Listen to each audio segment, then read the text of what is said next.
Ryan Reynolds here from Mint Mobile.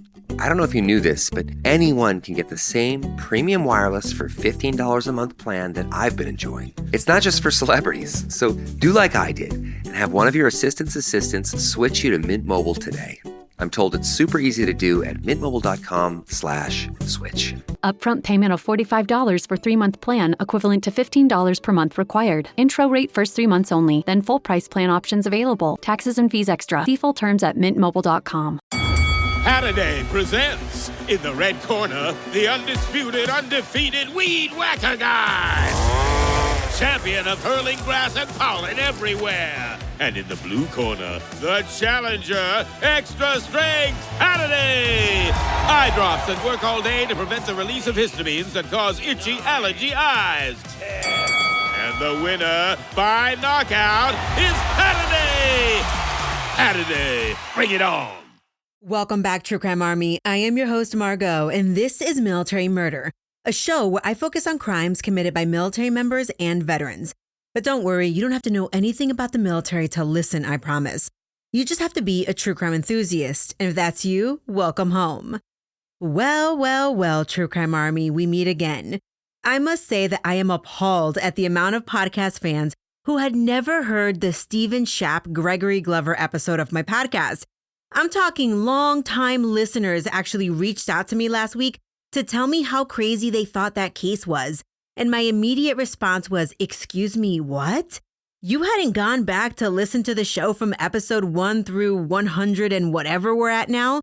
I mean, but listen, at the same time, I was a little bit relieved that I didn't get hate for redoing my very first episode. For those of you who had listened before and then listened again, kudos to you. The addition of the close listener encounter was an added bonus. That being said, I'm not sure if you know, but I do listener stories called Tales from the Trenches, where you write in your story, either crime-related or spooky-related. It has to be real life, and I read them during the episode. I'd like to get another one of those episodes done soon, so if you have a really good story, please check the show notes for the link to submit your case or your story. Hopefully, I can get one of these episodes out this summer. Okay, I just want to tell everyone that this next week, I will not be releasing a new episode since I have decided to take each and every one of my children on a one-on-one mommy-daughter date this week. So seeing as I have 3 kids, I am going to be fully booked for 3 full days, so I will not have a Mother's Day episode. With that, happy Mother's Day to all my mamas out there. All right, let's get on to today's episode.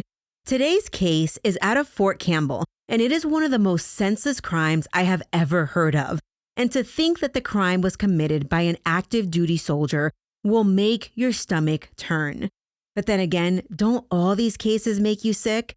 Join me today as I tell you the tragic story of the 1994 Taco Bell Massacre. Now, let's dig in. Military murder is an independent project and is not endorsed by the Department of Defense or any military component. The views expressed are those of the host. The content of this podcast is not meant to be legal or medical advice. Warning, this episode contains graphic details of murder and is not suitable for young listeners. Listener discretion is advised.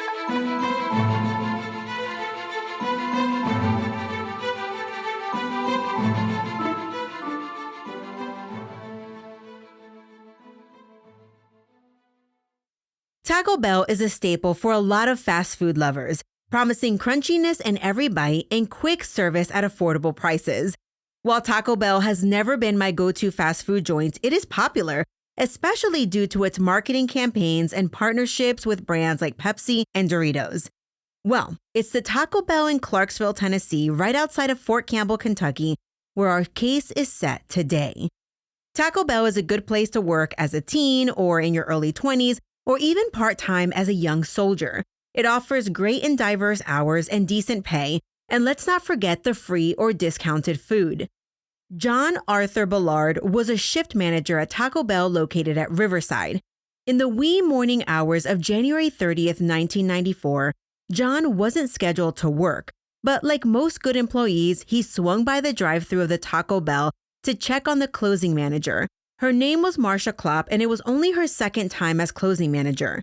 Even though John had to open up the Taco Bell in just a few short hours, he made the pit stop anyway. At the drive-thru window, Marsha spoke with John and told him that everything was good, but that the closing crew was running a bit behind schedule. She told John that they probably wouldn't be out until 3:30 or 4 a.m. John looked right past Marsha and he saw one of the other employees, Patricia Price, cleaning up. John wished Marsha luck and left, realizing he'd have to be back in a few short hours to open the store. John Ballard returned to Taco Bell to open up shop, and immediately he sensed something was off. Maybe not wrong, but definitely off. All of the employees' cars from earlier in the morning, 2 a.m. to be exact, they were still in the parking lot, and it was now 7:25 a.m., and that was when John saw a cardboard box in the drive-thru window. As he walked into the Taco Bell, it was eerily quiet, and as he walked towards the back, he spotted a body on the floor near an employee door. John immediately ran out of the store, locking the door behind him to call 911. The Clarksville PD were the first to respond, and the scene was grisly. While John had only spotted one deceased employee, the police discovered 4 total bodies. It was the bodies of the entire closing night crew. The victims were 39-year-old Patricia Price. 2 victims were 22 years old. They were Kevin Campbell and Angela Wyatta, and Marsha Klopp was 24 years old. The victims' autopsies would reveal that they all died from gunshot wounds. Kevin had defensive wounds on his arms and hands, and while he had gunshot wounds to the jaw, chest, upper arm, and hand, it was the close contact gunshot wound just above the right ear that went straight through his brain, and that was the wound that would have caused immediate loss of consciousness and instant death. Angela had similar injuries as Kevin, and her fatal shot was fired between 4 and 6 inches away and went directly into her brain. Patricia was shot twice in the head, and the medical examiner described these shots as the muzzle being right up on her skin, so she was definitely executed, as were some of the others. But Patricia's other injuries would have caused a lot of damage and death as well. One gunshot struck her forearm, but that passed through the arm, entered her chest, passed through her lungs, and exited at the shoulder blade. Had she not been executed, this defensive wound would have likely killed her within 5 minutes. Marsha was the only victim not shot in the head, but she suffered many gunshot wounds to the chest, most of which would have caused death within 5 minutes. Due to the magnitude of investigating a quadruple murder, the case was handed over to the Tennessee Bureau of Investigation, TBI for short. And of the crime scene, a TBI special agent by the name of Jim Taylor would go on to say, quote, "I've seen some terrible things in my 28 years, but nothing this brutal," end quote. And brutal was an understatement. During the investigation, they learned that all 4 of the victims had been shot to death, and they had all been found in an employee-only area of the Taco Bell. The restaurant's safe and office had been ransacked, and it was clear that whoever murdered the victims took money from the restaurant's safe. Investigators considered the motive for murder to be robbery. Some other evidence police discovered was that in the women's restroom, there was a hanging and broken ceiling fan. And in the men's restroom, one of the ceiling tiles was opened, like someone moved it and placed it above the other ceiling tiles to reveal an opening in the ceiling. Additionally, there was a misplaced vent in the men's bathroom. That vent was sent in for testing. At this point, without a suspect, they were trying to find fingerprints or DNA. The inside of the Taco Bell restaurant was littered with bullets. They found 24 cartridge cases, all fired from a 9mm in the general employee area. They found 8 fired bullets in other areas. Investigators determined that the cartridge cases, the fired bullets, and the bullet fragments from the bodies were all fired from the same 9mm weapon. They also found a 12-gauge shotgun shell case and a live 12-gauge shotgun shell. Whoever robbed this Taco Bell had used both a shotgun and a 9mm to shoot and open the safe. An audit later revealed that the safe was missing $2,900. After the massacre, a press conference was held, both to inform the public of what happened, but also to ask the public for help in finding the perpetrator or perpetrators. It was during this press conference that a woman was watching television, and she became suspicious of one of her roommates. The woman was Shaunti Ward, and she was married to a soldier named Carl Ward. Together, the couple lived in an apartment complex, and they shared an apartment with another Fort Campbell soldier by the name of Courtney Mathews, and they also lived with his girlfriend, Kendra Corley. Well, while listening to the press conference, Shanti learned more information about the shooting at the Taco Bell. You see, her roommate, Courtney, who is a guy, was employed part-time at that Taco Bell, and ever since the murders, he had been acting super strange. Additionally, he seemed to know a lot of facts about the massacre. Shanti remembered that hours before the murders at 9 p.m., Courtney had arrived home after his Taco Bell shift. He went to his room, got dressed in all black, and packed a bunch of guns and left the house. Courtney didn't return to the apartment until the following morning at around 9 a.m., which would have been 90 minutes after the cops discovered the crime scene. Courtney told Shanti that his Fort Campbell squad leader had just called to inform him about the shooting at Taco Bell, and the squad leader was going to check and see if a different soldier was all right because that person had worked at the Taco Bell. When Shanti heard this, she thought it was strange because it was the 90s, the era of house phones like plugged into the wall, and Shanti had not heard the phone ring that morning. Soon after this brief chat, Courtney left the house and returned 90 minutes later. Courtney chatted with Shanti again, and this time he apologized for not returning a backpack that she had lent him the night prior. He went on to tell her about how he went to Nashville the night before and that the backpack she had lent him, also his guns, jacket, and wallet had all been robbed. Shanti was like, damn, that sucks. Still in shock about a quadruple murder at the Taco Bell, the two started talking about the Taco Bell Massacre again, and this time Courtney told Shanti, well, whoever did it, they went into Taco Bell before it closed, and they went to the men's restroom and got up in the ceiling. Shanti was like, man, that's crazy. Those restaurant ceilings can't hold a heavy person. Courtney begged to differ. He was like, listen, if they get real tight to the walls, the ceilings will hold. And then Courtney continued. He was like, damn, that sucks what happened to them. 2 of the victims were found in the kitchen. 2 were in a storage area, and the robbers wanted to steal like $800, but they left the money in the drop box. While Shanti listened intently, Courtney had diarrhea of the mouth, and he was like, someone shot open the restaurant safe with a shotgun, and then they ran out of the back door that doesn't have a lock, it just latches. He continued, yeah, Perp used 2 types of gun, a shotgun and a 9mm, and they shot approximately 30 rounds inside that restaurant. Now, if you're tracking, it's like what, like 11 a.m., maybe 12 p.m., 3 or 4 hours since the discovery of the bodies, and our boy Courtney seems to have a whole lot of information, considering the investigators were still trying to piece everything together about what happened inside that restaurant. At this point, Shanti might have been thinking, this Courtney guy is blowing smoke. But then she heard the press conference and the hairs on the back of her neck stood up. She ain't no fool.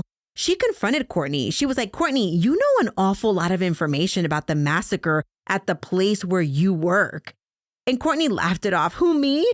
I wasn't involved. If I had been involved, I would have taken all the money. I wouldn't have left anything.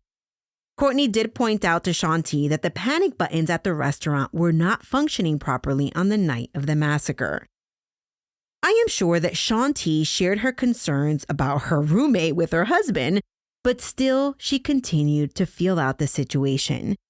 And then, 2 days later, Shanti and Kendra, Courtney's girlfriend, went to the mall, and Shanti thought it was so odd that Kendra all of a sudden had all this cash on her. At the mall, Kendra paid off a ton of bills, and she purchased more things than she usually did. But Shanti would never get the information she would hope for. It was her husband who would get a confession he didn't expect. Carl Ward was having all the same strange feelings about Courtney as his wife was having.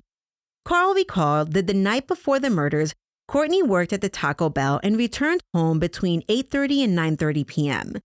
The Wards were hosting a barbecue for a friend at their shared apartment, but when Courtney got home from work, he didn't want to participate. He just made a beeline straight to his bedroom. Carl and another guy named Cooper went to Courtney's room to check on him, and by the time they got there, Courtney was completely changed out of his work clothes, and now he was dressed in all black.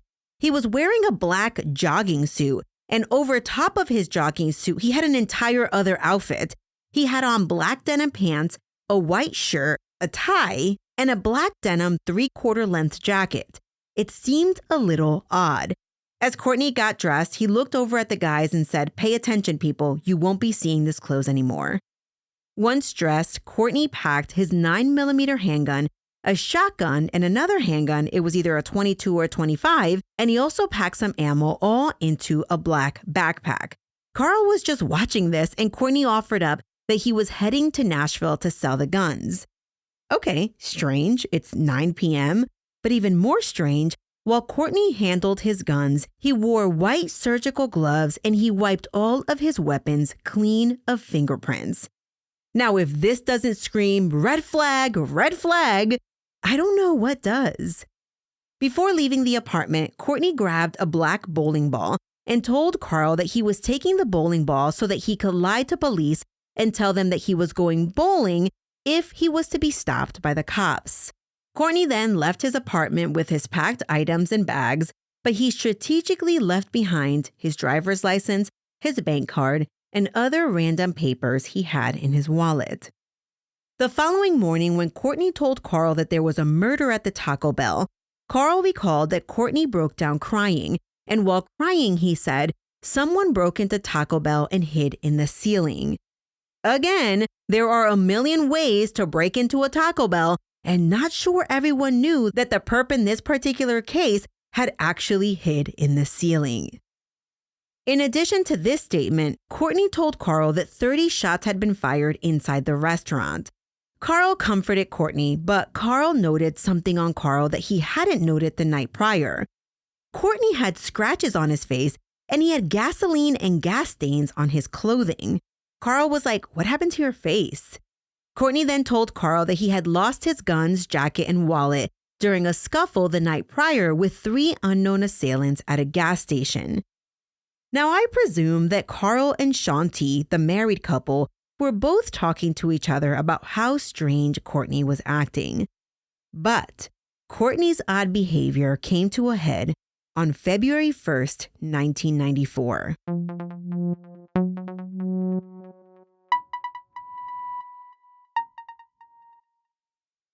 Today's episode is sponsored by Acorns, and April is Financial Literacy Month, an entire month dedicated to taking control of your money. Because honestly, no one really taught me how to manage money growing up.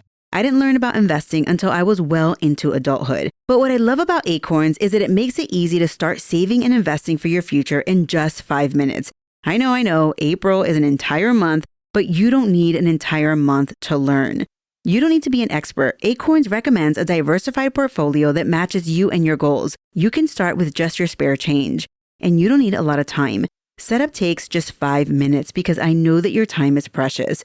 And if financial wellness has ever felt out of reach, Acorns makes it simple, giving your money a chance to grow without the overwhelm. Personally, using Acorns gave me the confidence to stop putting it off and just start. And that peace of mind is completely worth it. Sign up now and join over 14 million all-time customers who've already saved and invested over $25 billion with a B dollars with Acorns. Head to acorns.com/militarymama or download the Acorns app to get started today. Paid non-client endorsement. Compensation provides incentive to positively promote Acorns. Tier 1 compensation provided. Investing involves risk. Acorns Advisors, LLC, an SEC registered investment advisor. View important disclosures at acorns.com/militarymama. Morning decisions. A creamy mocha frappuccino drink? A sweet vanilla? Maybe a smooth caramel? Or that white chocolate mocha? Whichever you choose, delicious coffee awaits. Start your day with bottled Starbucks Frappuccino drinks. Pick up a bottle near you wherever you buy your groceries. When Carl arrived home from work on February 1st, he found Courtney very down and depressed.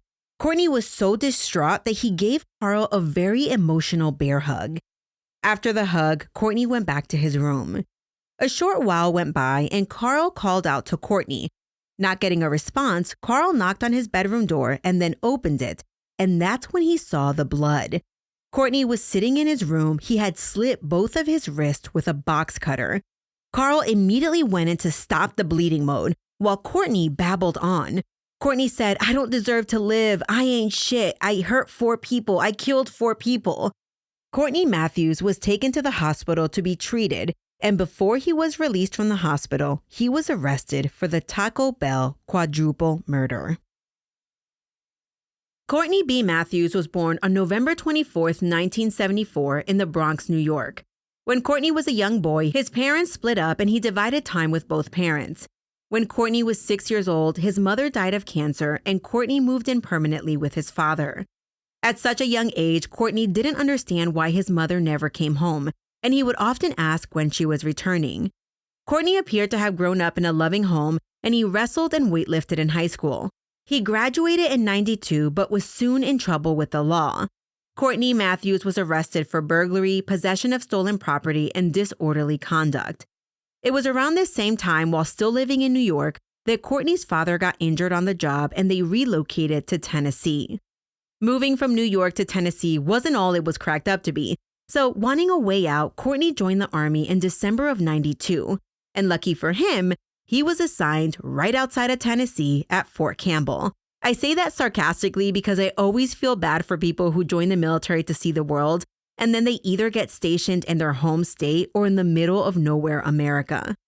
Anyway, in the Army, Courtney was assigned as a helicopter mechanic, and at Campbell, he joined the 2nd Squadron of the 17th Cavalry Regiment. From everything that I read about Courtney, he was a friendly guy, likable, and really his only problem was that he played his music too loudly. But if you ever asked him to turn down his music, he would do so politely.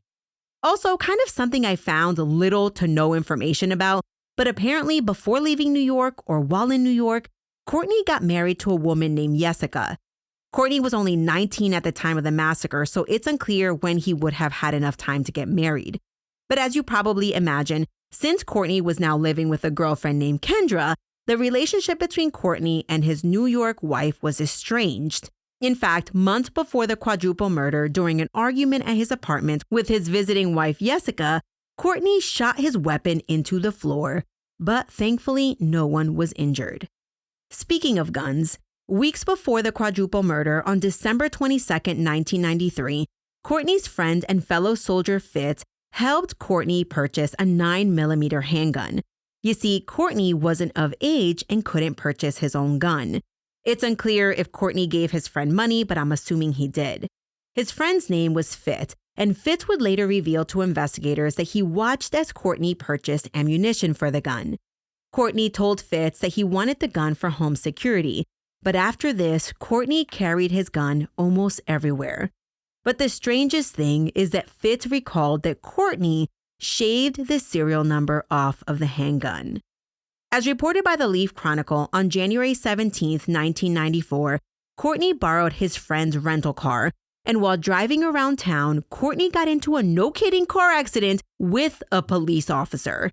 Courtney caused $2,700 worth of damage to his friend's rental car, and Courtney swore to his friend up and down that he would have his debt paid off by February 1st, which was less than 2 weeks away. $2,700, for those of you wondering, with inflation, is approximately $7,000 today. Now, I should note that Courtney was 19 years old. He was a private first class and he wasn't making that kind of money, but he made the promise anyway, and then he got a part-time job working at Taco Bell. And Courtney wasn't messing around.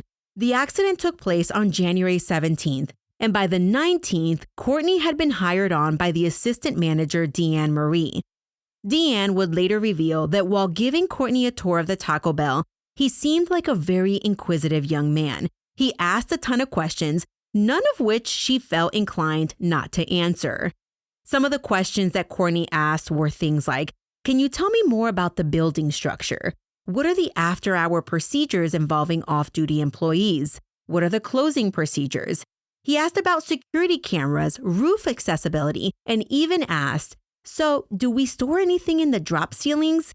He even requested and was granted a key to exit via a different door than everyone else used. And once he was hired on, Courtney would begin to devise a plan. At least, this is what the evidence would show.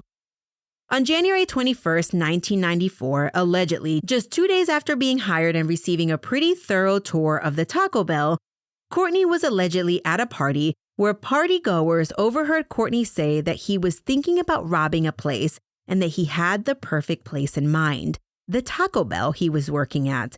A witness would later reveal that 3 other people were a part of this robbery conversation.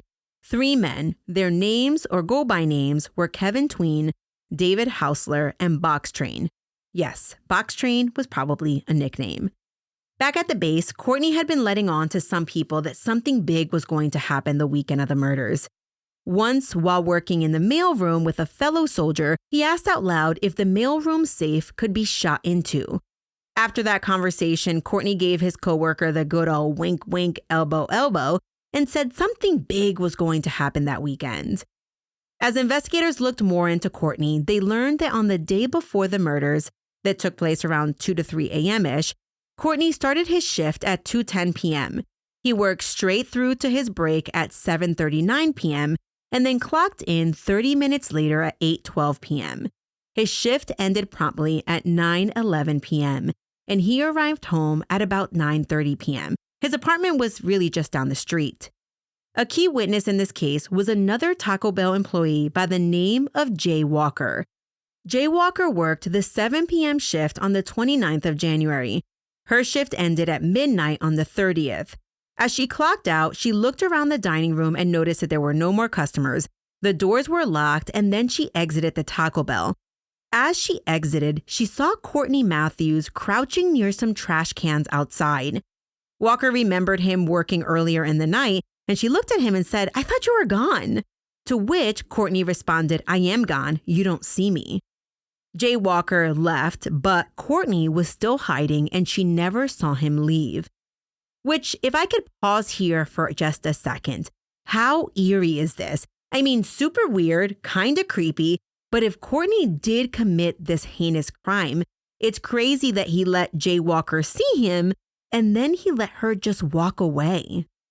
As investigators interviewed witnesses, they also spoke to Courtney's family, and they specifically spoke to his father. Courtney's dad first did not believe that his son could commit a murder, let alone a quadruple murder. But he recalled that on the night before the murders, Godfrey, the father, had called Courtney to see why he hadn't reached out lately. Courtney answered nonchalantly that he had been meaning to call but forgot. Before the call ended, Godfrey reminded his son to call his grandmother.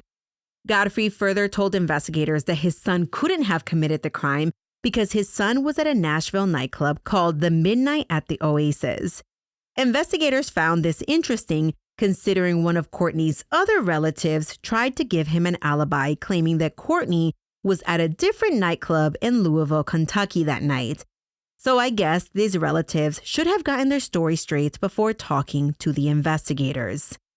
So there's a lot of evidence in this case, and pending trial, they would find more. At a nearby McDonald's restaurant, an employee was emptying out the Mickey D's outside trash cans the morning that the murders were discovered at the Taco Bell, and as he emptied one of the trash cans, the bottom of the bag burst, and shotgun shells and 9mm shells fell to the ground. And, those shells make a distinct sound, very different from a soggy French fry or some spilt milkshake. In the trash, the employee also found a black wallet, a black glove, and several coin wrappers. A search of Courtney's car revealed a bowling bag with $2,500 worth of cash. A search of Courtney's apartment revealed several bullet fragments on the floor of his bedroom that matched those found in the Taco Bell victims. And you might recall that earlier I told you about an argument where Courtney shot his gun in his room during an argument with his estranged wife, Jessica. Behind Courtney's apartment complex, investigators found a disassembled shotgun. They were able to reassemble the gun, and forensic examiners determined that the rifle slug shotgun shell had been used to shoot the dial on the Taco Bell safe. There was a bridge near the Taco Bell, and that bridge also held evidence. Under the bridge, investigators found some clothing and latex gloves. The jacket they found was a black 3/4 length jacket, and it had Kevin Campbell's blood on it, and he was one of the Taco Bell victims. And remember the ceiling tile? The TBI lifted a fingerprint, and it was determined to be Courtney's fingerprint. There was a lot of evidence in this case implicating Private First Class Courtney Mathews, and while his case would seem to be a slam dunk, there would be a little wrinkle in the case. There was a different soldier claiming to be responsible for the murder, or at least claiming to have been present when the murders were committed. What in the world?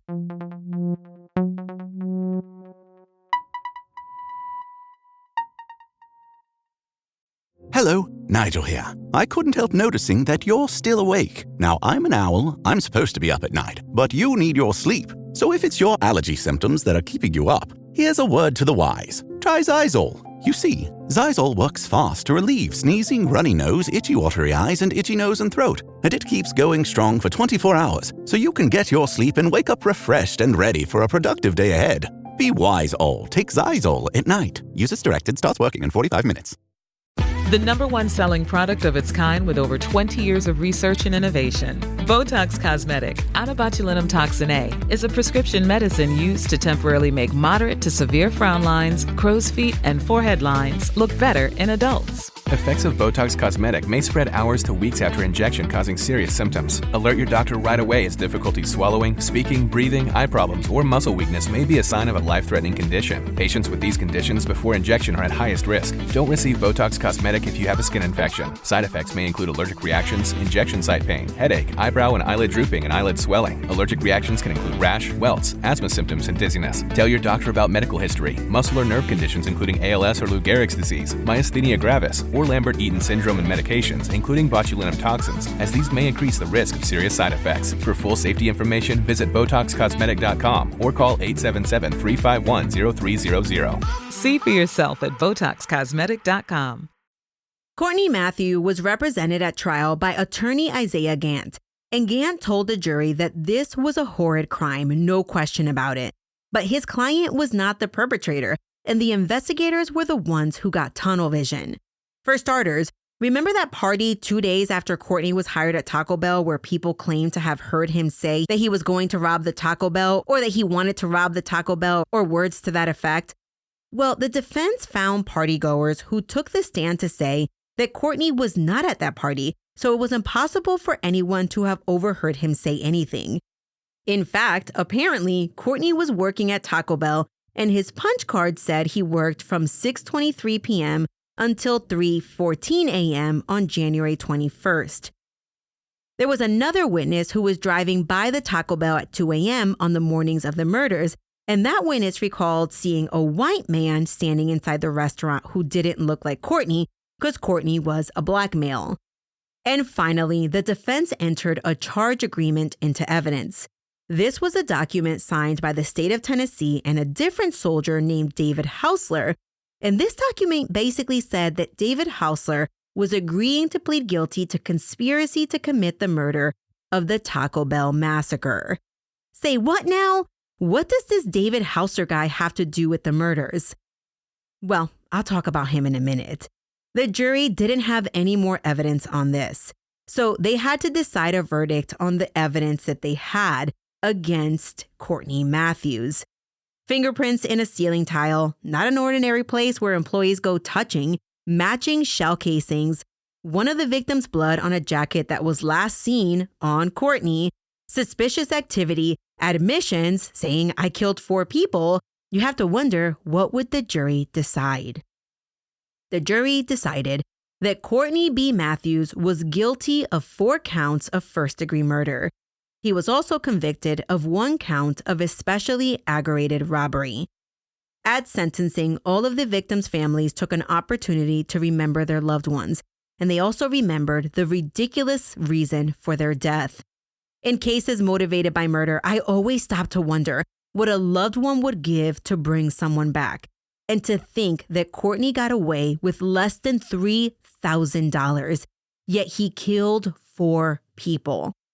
For the murder, Courtney faced the death penalty, but maybe it was his age. Remember, he was only 19 years old at the time of the murders, or maybe it was something else. But the jury declined to impose a death sentence, instead imposing 4 life sentences without the possibility of parole. A decade after the trial, Courtney appealed his conviction. The court denied his appeal. But in 2019, Courtney filed a new motion for a new trial. I found the appellate court opinion where the judge concludes that the case was remanded for the appointment of conflict-free counsel to represent Courtney in the motion for a new trial phase. The conviction remained intact. According to a Leaf Chronicle article written in July of 2020, the new hearing was scheduled to take place on April 12, 2021. But if you will believe this, I have not been able to find an update. But listen, that's not all on this case. Remember when I mentioned some guy named David Housler Jr.? Well, let's talk about him. Because Courtney Mathews wasn't on the hook alone for the Taco Bell massacre. No. Now put on your thinking caps because this next bit gets very confusing. David Housler Jr. was a soldier stationed at Fort Campbell. He did also know Courtney Mathews. On March 7th, 1994, which is 5 or 6 weeks after the massacre, David was interviewed by the TBI and the Clarksville PD. At the time of his interview, he had been caught up by the military for going AWOL. But once David was captured by the military handed him over to the civilians because our boy David was wanted in connection with a robbery that happened outside of a store called Grandpa's. The robbery at Grandpa's happened a week before the robbery and murders at Taco Bell. Of course, they asked him about the Grandpa's robbery, and David denied any involvement. So the TBI, who was knee-deep in the Taco Bell investigation, they asked David about that case as well, and they wanted to know whether or not he was involved. And David said, absolutely not. I have no idea what happened at the Taco Bell. Despite his denial, David was still charged with aggravated robbery for the Grandpa's robbery. So David was holed up in jail pending those charges when he started hearing stuff about the Taco Bell massacre. So David approached his lawyer and he was like, listen, do you think that I could kind of get a deal on my charges if I give up some information that I know about this Taco Bell murder thing? And the lawyer told him that he would see what he could do. So the lawyer arranged a meeting between his client, David Housler, and the TBI. On March 21st, 1994, David met with investigators and he said that he was at a party on January 21st, 1994, and that there he saw Courtney, and that Courtney Mathews said that he was thinking about robbing the Taco Bell. Now, during this conversation, Courtney also said that once he robbed the place, he didn't intend on leaving any surviving witnesses. Courtney then said, once it's done, you'll read about it in the papers. David left it at that, and he hadn't seen or talked to Courtney until they saw each other in jail pending their charges, and they saw each other again on March 15th. When Courtney and David caught up in jail, David claimed that Courtney bragged about the murders and laughed about it.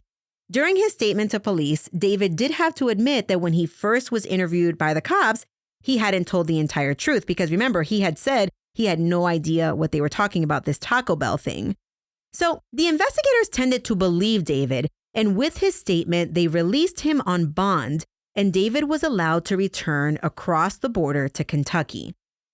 Well, during the continued investigation, the TBI heard conflicting information about David's involvement in the Taco Bell murders. In fact, they heard rumors that David may have been one of the people who encouraged Courtney to rob the Taco Bell. In October of 1994, David Housler went back to the TBI for another interview, and it was during this interview that he admitted that he did pump Matthew up to commit the robbery. The prosecutor was not happy about this, and now David inserted himself into the crime as being a conspirator to the crime. In mid-October, the prosecutors and David's attorney, they were in the middle of working out some sort of deal, whereas David would agree to plead guilty to conspiracy to commit murder in exchange for a 15-year sentence. So, with this signed proffer agreement in place, David went in to be questioned again. This time, he said that at the party, 3 people, it was himself, Courtney, and some guy named Charlie, they were all talking about robberies.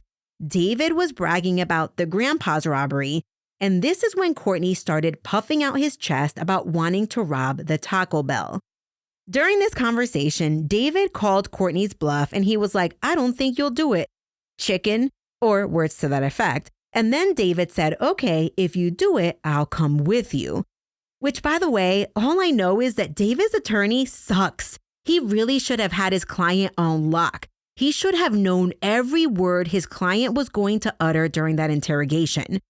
But alas, here he was, David just yapping with no real protection because he hadn't been offered any type of immunity. David made other claims during this interview that didn't pan out. So I'll go through some of those statements, but just don't get married to these because they couldn't be corroborated. During his statement to the TBI, David claimed that he was the one that purchased the ammo for the Taco Bell Massacre. But forensics established that Courtney really was the one that bought the ammo without David. David also claimed that there were 4 people involved in the massacre and that they drove 2 separate cars to the Taco Bell. He said that before hitting up Taco Bell, they hit up a Minute Mart for beer and cigarettes. But the employees at Minute Mart couldn't confirm that Courtney or David went in there that night. David also claimed that Courtney retrieved one of the weapons from a trash can at the Taco Bell, but both of the witnesses at Courtney's house said that they saw him clean those guns and place them in his backpack. David also said that Courtney gained access into Taco Bell by knocking on the drive-thru window and being let in by one of the employees. But listen, all the evidence actually showed that Courtney entered Taco Bell, through a locked door or whatever, and that he hid in the ceiling. I mean, honestly, it's unclear, but didn't he have a key? Anyway, of course, if you're an investigator, you're listening to this and wondering what the hell this guy is talking about. And the prosecutors, when they heard about this nonsense, they were so very upset that they told David Housler that he breached the agreement and they were revoking it. David then, no kidding, tried to run. But of course, they caught him. In early November, David was charged with 4 counts of premeditated murder, 4 counts of felony murder, and 1 count of aggravated robbery. The state was so mad that they were seeking the death penalty. After the dust settled, the state obtained a superseding indictment on just the 4 counts of felony murder, and they were just seeking life without parole. A year after Courtney Mathews' trial concluded, David Housler's trial began. It lasted from November 12th through the 21st of 1997. It was an interesting case because while the state introduced David's statement, the prosecutor in Courtney's case and the main special agent in the Taco Bell Massacre, they testified that the evidence revealed that much of what David Housler had said during his statement was false. There were a lot of inconsistencies revealed during this felony murder trial against David. But guess what? Despite the fact that there was no physical evidence between David and the Taco Bell murders, the jury found David guilty, and he was sentenced to life in prison. There were appeals and appeals and appeals, with the main argument being, how can you have 2 convictions, one for a man named Courtney Mathews and one for a man named David Housler, with 2 completely different theories of the case? And then, in 2013, the Criminal Court of Appeals agreed with the defense. Something was amiss. They overturned the conviction, but of course, this allowed the state of Tennessee to pursue David with another trial. In November of 2014, nearly 2 decades after the quadruple murder, the district attorney, Joseph D. Ball, dismissed the murder charges against David Housler Jr. In dismissing the charges, D.A. Ball said, quote, "Due to procedural defects in the obtaining of the statements of Housler at the time of his arrest and afterward, and the lack of proof without those statements, I will enter a dismissal of the case against David Housler in regards to the Taco Bell murders." This decision is one which has been made only after countless hours of review of the original case, the evidence introduced, and re-interviews of court witnesses and court personnel by the City of Clarksville Police and the Tennessee Bureau of Investigation, end quote. Before I leave you, I just wanted to tell you a little bit more of the victims and about the Taco Bell where this brutal crime took place. Patricia Price was a 39-year-old mother of 5 kids. She had 3 teenage kids, and she had a 4- and 2-year-old at home. She had moved to Clarksville where her in-laws lived to make a better life for her family. She loved the small town feel. She had only been working at Taco Bell for 3 months when she was killed. Her mother, Florence Butts, told the Knoxville Sentinel that Patricia just wanted to make her life better for her family. She didn't want to rely on the system to take care of her and her family, which is why she was working at Taco Bell. Kevin Campbell was married with a 2-week-old baby. Angela Wyatt was also married, and Marsha Klopp was married with 1 child. 6 weeks after the Taco Bell massacre, that Taco Bell location reopened its doors. As reported in the commercial appeal, the Taco Bell opened with the blessing of the victims' families. The Clarksville mayor at the time, Don Trotter, said, quote, "Part of the healing process for Clarksville is beginning life again, starting from where we left off, so the memory of those lost will live on with us," end quote. As they reopened the door, they laid a granite slab around the shrubs connected to the restaurant. It was laid there in the victim's memory. The granite slab reads, "In loving memory of Marsha Klopp, Patricia Price, Kevin Campbell, and Angela Wyatt. Gone from our sight, but never from our memories. Gone from our touch, but never from our hearts." Taco Bell started a fund for the children who were left without a parent that frightful night. The fund was called the Clarksville Children's Memorial Fund, and it opened with $55,000 from Taco Bell, and it was up to $214,000 6 weeks after the tragedy. The fund would be used to educate the kids.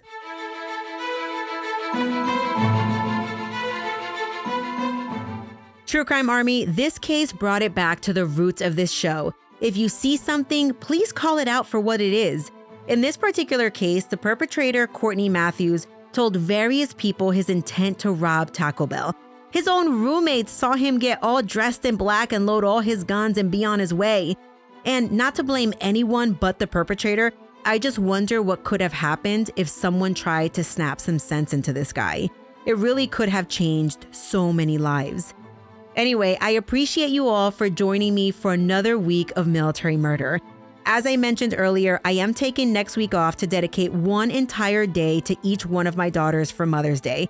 So while I am sad that I won't have the bandwidth to prepare another case for you, I just want to reach through this mic and hug all of my mommy listeners and say, enjoy your kids. Life is short. Happy Mother's Day. You deserve a day. Heck, you deserve every day. So I'll catch you in 2 weeks. Thank you to my girl Elizabeth for researching this case for me. Honestly, I had never heard it before, and it brought me to tears due to the senselessness. And thank you to all my listeners who recommended this case throughout the years. Military Murder is a Mama Margot production. This episode was researched by Elizabeth, executive produced by Myrtle, Falcon 13, and Jen. Our newest Patreon associate producers are Tanya, Chike, Carrie, Maria, and Wendy. Our newest Patreon assistant producers are Raquel, Christina, Sai, and Denisha. The theme music was created by Tyops. If you're interested in supporting this show with as little as $5 a month, you can have access to up to 40 bonus episodes. Be sure to check it out at patreon.com/militarymurder and on Apple Premium. Until next time, remember, you never really know what someone is capable of, so remain vigilant always. You have a fabulous week, and I'll keep digging to bring you another military murder story next time.